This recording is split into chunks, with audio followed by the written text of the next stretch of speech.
നമസ്കാരം. മലയാളി വാർത്തയിലേക്ക് സ്വാഗതം. ഏകദേശം 2 മണിക്കൂർ കഴിയുമ്പോൾ വോട്ടെണ്ണാൻ തുടങ്ങി 2 മണിക്കൂർ ഏകദേശം പിന്നിടുമ്പോൾ ഏറ്റവും കൂടുതലും LDF അടക്കമുള്ളവർ ഉറ്റുനോക്കിയത് വടകരയാണ്.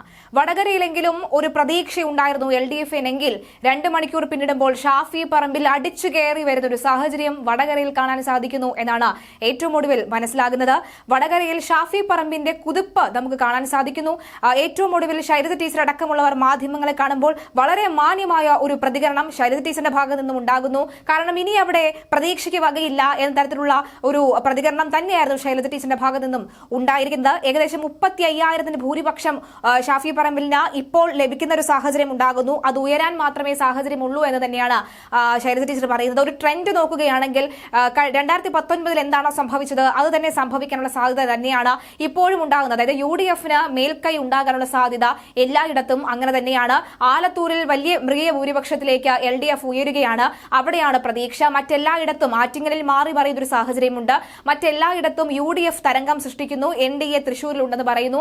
എന്തായാലും വടകരയെ സംബന്ധിച്ചിടത്തോളം ഷാഫി പറമ്പിൽ നിലനിർത്താനാണ് സാധ്യത എന്നാണ് ഇപ്പോഴത്തെ വോട്ടിംഗ് എണ്ണുമ്പോൾ അല്ലെങ്കിൽ കണക്കുകൾ വെച്ച് പറയാൻ സാധിക്കുക എന്നാണ് ശൈലജ ടീച്ചർ പറഞ്ഞത്. അത് അങ്ങനെ തന്നെയാണ്. ശൈലജ ടീച്ചറിന്റെ കാര്യങ്ങൾ, അതായത് കൂടുതൽ കാര്യങ്ങൾ പറയുവാനോ അല്ലെങ്കിൽ വെല്ലുവിളിക്കുവാനോ ഒന്നുമില്ല. എപ്പോഴും സംസാരിക്കുന്ന ആ മിതത്വം, അതേ ഒരു പ്രതികരണം തന്നെയാണ് ഇപ്പോഴും കാണാൻ സാധിക്കുന്നത്.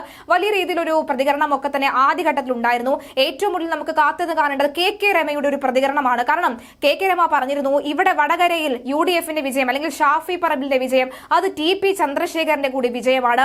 വടകര ഇനി UDF-ന്റെ കോട്ടയായി തന്നെ മാറാനുള്ള സാധ്യതയുണ്ട് എന്ന് തന്നെ മനസ്സിലാകുന്നു. അതായത് വടകരയിൽ ശൈലജ ടീച്ചർ പോൽ നിന്നിട്ട് LDF-ന് പിടിക്കാൻ സാധിച്ചിട്ടില്ല എന്നുണ്ടെങ്കിൽ ഇനി ആര് നിന്നാലും വടകരയിൽ ഇനി അതായത് LDF-ലേക്ക് വടകര ചായാനുള്ള സാധ്യതയില്ല എന്ന് തന്നെയാണ് മനസ്സിലാകുന്നത്.